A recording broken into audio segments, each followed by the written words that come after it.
पानी को त्याग दी।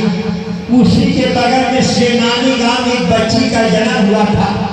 वह बच्ची जाती थी पीपल के पेड़ के नीचे ही पिपरा करके बाबा, अगर हम अपने चेहरे पर भी पा जाते 5 लाख तुझे रसिया कराई।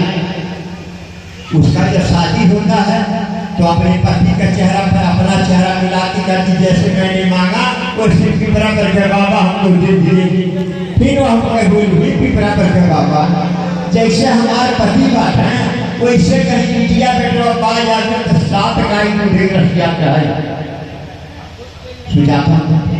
सुजाता जब अपने ससुराल में जाती है, जब कुछ भी मिलता तो पति के द्वारा पुत्र लाभ होता है। माये पे से दुनिया पैदा बन के दादों के कोख से पैदा भैया फल फूल वायरस ना पैदा भैया दादा माई के खून दादा माई पे से दुनिया देश पैदा भैया। लेकिन हमारे देश की तरह से ऐसे महापुरुष कहते हैं खाने से पैदा हो जाते, आशीर्वाद से पैदा हो जाते। न आशीर्वाद से कोई पैदा होता है, कोई फल फूल खाने से पैदा। माता पिता की उत्पत्ति से दुनिया कहते हैं। वह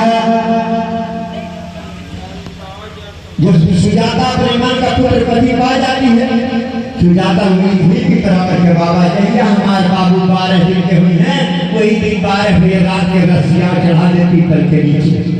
सुजाता का बच्चा जब धीरे धीरे 11 दिन का हो गया, ब्रह्मा की सुजाता हुई माता जी को 7 गाय का दूध चाहिए।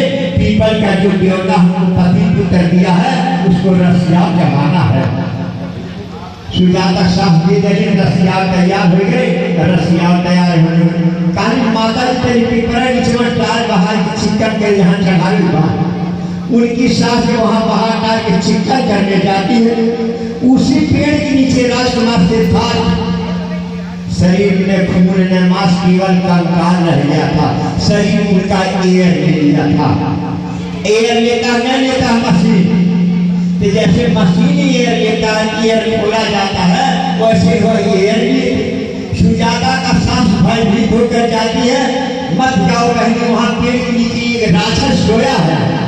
काली माई जो देवता है न सुंदर पति रहने का न सुंदर पुत्र, वह मेरे हाथों से रसिया खाने आ गया। मेरा देवता पसंद हो करके सुजाता सोने की थाली में रसिया और लोटा में पानी लेकर के धीरे धीरे वह चौंक जाती पीपल के नीचे। अब अपने सखी के साथ गई थी। अब आज जब महामानव राजकुमार से धार को देखी तो तंग खानी है मानो, रसियाओ खानी ऐसे हालत में गरम गरम रसियाओ ऐसे उनके मुंह में डालने लगी, पानी डालने लगी। उनके अंदर जब गरम गरम रसियाओ रसिया पानी गया तो शरीर से एयर निकल गया। एयर निकलता था बोलता पुपु आइए इतना ही बोली रचना से थार का हाथ खुल जाता है। जब ताकने लगे सुजाता उनके हाथों में से रसिया पानी को रख रचना से थार रसिया पानी को लेकर के आगे बढ़ने लगे, खाने लगे, बढ़ने लगे, खाने लगे। जब खत्म हो जाता रसिया पानी वही नदी में से भटका देते। नदी का पानी नीचे जाता और लोटा पानी ऊपर चढ़ने लगा। रचना से थार कोई हमको ज्ञान दे रहा है कि अगर भोजन नहीं करोगे मर जाओगे, भोजन करोगे तुम्हारा लक्ष्य। रचना से दाल चलने लगे। सुजाता हुई है मानो ठहर जाओ, टाइट करोगे टूट जाएगा, सरानी का दांत नहीं बाजेगा, लूज करोगे लपटा जाएगा, नहीं बाजेगा। सरानी जब दांत मध्यम रही जोगी लोग कहते हैं सरानी कान कटवा का रहा नहीं, जोगी लोग सरिया कान कटाला। राजकुमार से बात को ही ज्ञान प्राप्त हुआ कि रोज मैं भोजन करूंगा। भोजन करते करते जो उनके अंदर खूब ताकत होता है, तब कोई राजकुमार से बात कहे कोई एक भगवान है, तो कौन एक भगवान इतने लोगों को चला रहा है? कोई भगवान चलाता है? यहाँ इतने लोग बैठे, सबका मालिक कौन है? सबका मालिक भोजन या पानी है। जी के भूख प्यास लग जाई, लेकर चित्तनाई पर सुध रहती है हट जाई। आज कर पेटवा भरा नहीं, कहीं हम पानी नहीं, तो कहीं भक्ति जी नीक कथा कहता है, बैठ के सुनाई नहीं। आज जब नाई भूख प्यास नहीं, भूख प्यास लग गई कि बात बताए नहीं, भूख लगल भाई नाई लगा सही कर। राजकुमार से कहते हैं लोग सबका मालिक एक है। तो सबका मालिक वही भोजन ही भगवान है ना। राजनाथ सिद्धार्थ के भोजन ही भगवान है। आज हमारे सब समाज के लोग नहीं, अन्य समाज के लोग देश विदेश में जाकर पैसा कमाएंगे, अच्छा हमारे बच्चे खाना खाएंगे, अच्छे स्कूल में पढ़ेंगे, अच्छा मेरे पास मकान होगा, अच्छा लग्जरी गाड़ी, तो पैसा खाते जा रहे तो हमारा जब खाते जा रहे दूसरे देश में।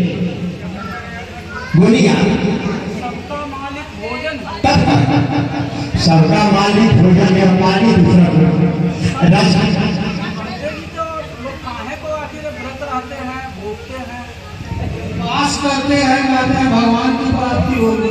जैसे उन्हें बढ़ा दिया ना, उनके की उनका गोबर भरना, जैसा मरचा भर जाता उससे हमन गोबर भरवा, जब दिन गोबरा निकल जाए वहाँ भी में कुछ या शोक लगती है, और यदि पूरा गोबरा ना निकली तो दिन चल चिट्ठी ड्यूटिया गौर भगवान राम कृष्ण परमा बिल्लू दुर्गा देवी लक्ष्मी लगती है, और जब गोबरा निकल जाए खाली बाबा साहब भगवान को अशोक लगती है।